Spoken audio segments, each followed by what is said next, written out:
This is the 1400 class, the Java class, and today we're going to talk about strings and objects. We're going to show you how to use text in your Java program. Up until now we've been using numbers. We're going to show you how to manipulate strings a little bit and how to get substrings and find the length of strings and stuff like that. We're going to practice using strings by creating your own little Star Wars name program. So to start off, we're just going to review a little bit. We've talked about data types, we've talked about variables, and we've used int, which is very similar to long, and we've talked about float and double. Those have decimal places. I think we may have talked about a character, but that's just a single letter. And you'll notice all of these primitive data types have all lowercase letters. So int, long, float, double, char. They're all primitive data types, and so they denote that by making the data type all have lowercase letters. So what we're going to be talking about now is a string, and a string has an uppercase S. It's not a primitive data type. It actually points to a memory location of a collection of data. It's a collection of strings. There's a collection of letters, I should say. So here is an example of a simple name program. What we're going to do is have them enter in the name of their dog. And we have already the scanner, which we've used before. We can use the same scanner and reader. But this time, instead of having an int, we are going to have a string name. And we prompt the user to enter in the name of their dog. And this time, instead of saying next int, you can say next line, and what that allows it to do is it enters in whatever the user enters in, be it spaces, exclamation marks. It'll read all the way up until they press the enter key, a carriage return, and it will store that entire information into this name variable.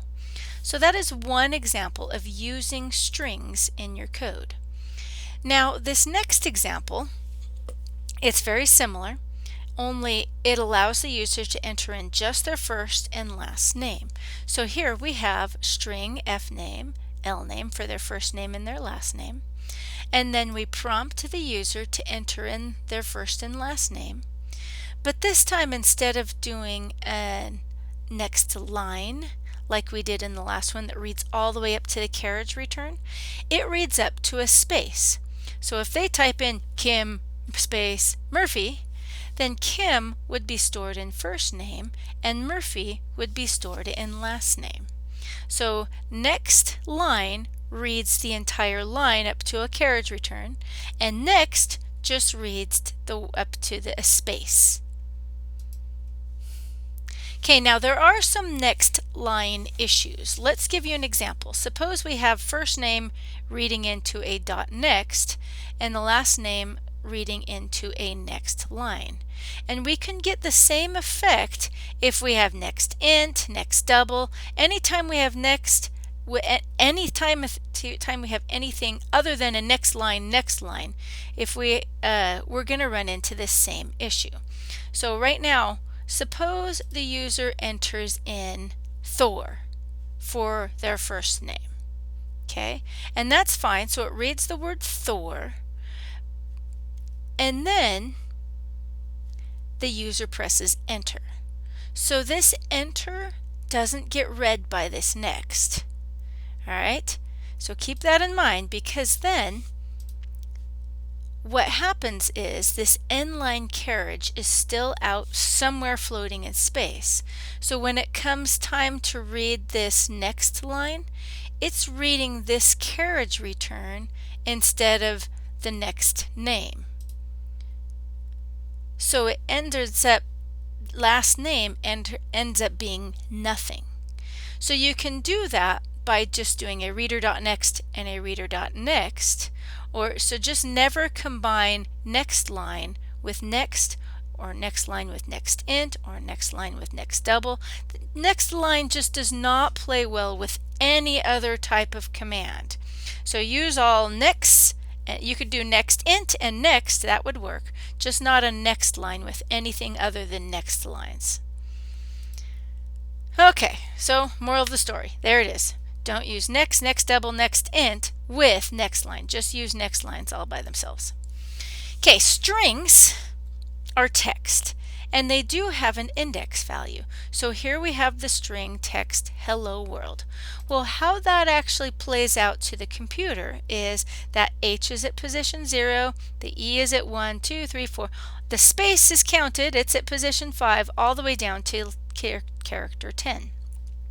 So every single one of these characters in the string have a number value, a position value.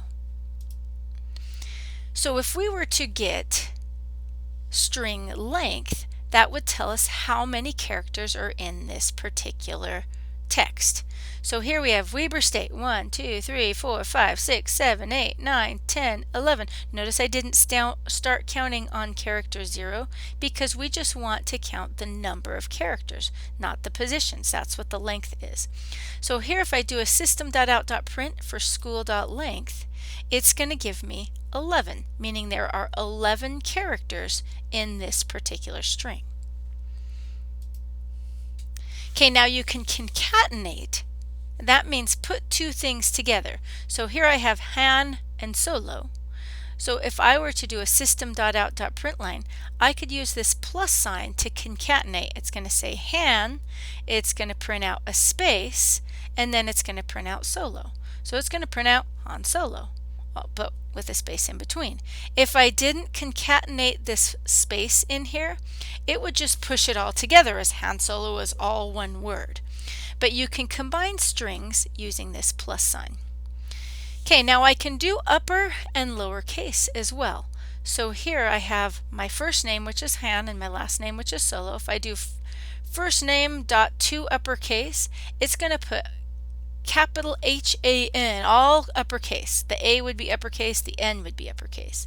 Then it's going to print a space, and then it's going to do their last name. And this one's going to be all lowercases, so that S is going to be lowercase.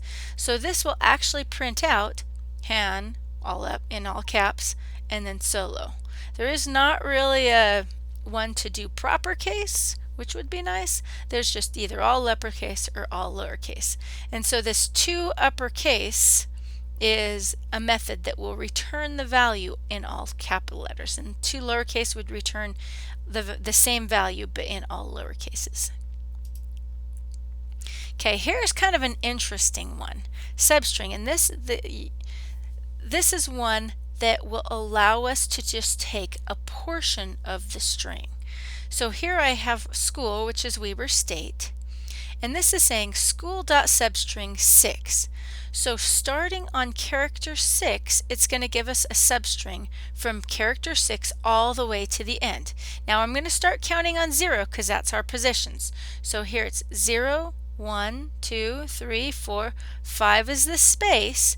So this is just going to print out the word, here I have it even for you. So it's going to print out from character 6 all the way to the end. So it's going to print out the word state.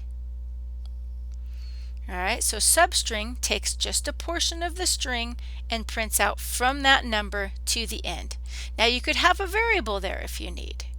Like you could put int num equals 6 and print out school.substring num. That would give you the same effect. Okay, now there is another substring that allows us to have a start and an end. So here I have my Weber State again. This time it's going to start at character 2, and it's going to include character 2, and it's going to go all the way up to but not include character 4. So this is just going to give from character 2 and character 3. It's going to say B, BE. So the substring just returns from this point to but not including character 4. So if you see substring with one value, it gets from that one value to the end. If you see a substring with two values, it has a start and an end, but it doesn't include that particular position. Okay, here is a code example that uses strings and substrings, and I believe I have this example in Canvas. Just double check really quick before I tell you that for sure. If you look under modules and find Java examples in Unit 0. Let's see, Java Basics Code Samples. You can actually download this one and compile it and test it out, and it will give you the same kind of effect. So in this situation, it allows the user to enter in their name, and then we have a subname. Now I'm not sure if you guys remember back when I was a kid, I watched Sesame Street, and there's this thing called the name game, and you would take any name and you would cut it in half and sing a song about it. So here I have Kim. We'll sing the song really quick. It would be Kim, Kim, Kim, Bo, Bim, Banana, Fana, Fo, Fim, Fee, Fi, Mo, Mim, Kim. And that's kind of how the name game goes. And that's what this program is doing, is you enter in your name and it will give you the lyrics of your name. And so what we're doing is we're using substrings. It's going to have them enter in their name, and I'm using a nextLine. I could use a next in this particular situation as well because I don't have any other inputs that it's reading. Then it gets a substring of their name starting at character 1. So for Kim, character 1 would be I, K-I-M, and M would be the substring. So then it prints out Kim, comma, Bob, and then it's going to print out the subname, so that would be Bo Bim altogether because there's not a space after this B. And then it does the same thing on the next line. Banana, Fana, Fo, prints out the subname again. Fee, Fi, Fo, Fim, and then Kim. So that's kind of an example of one that uses strings and substring. What I'm going to have you do for the assignment is you are going to write a program to tell the user their Star Wars name.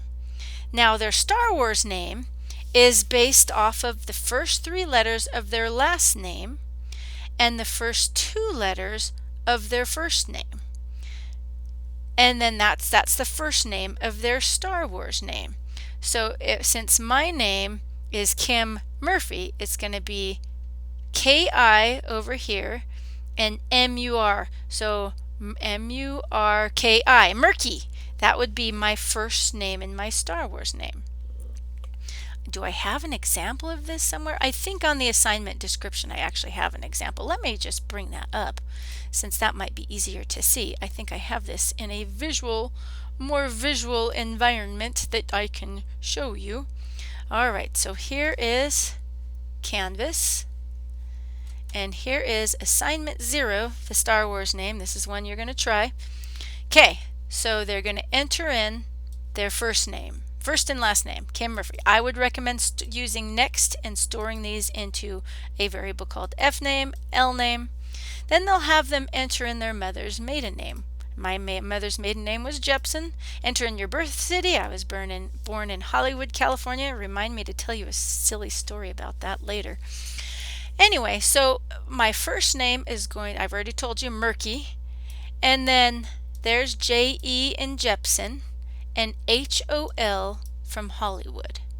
Alright, so we're just using substrings to put this name together to find out what your Star Wars name is. Okay, good luck with this assignment. If you have any questions on this, it's not due till after class, next time we have class. So if you have any questions, you're welcome to ask them during class and get some hints and secrets if you need. But good luck with this assignment. Try and get it done before class, and if not, if you run into trouble, ask me questions and we'll get this working for you.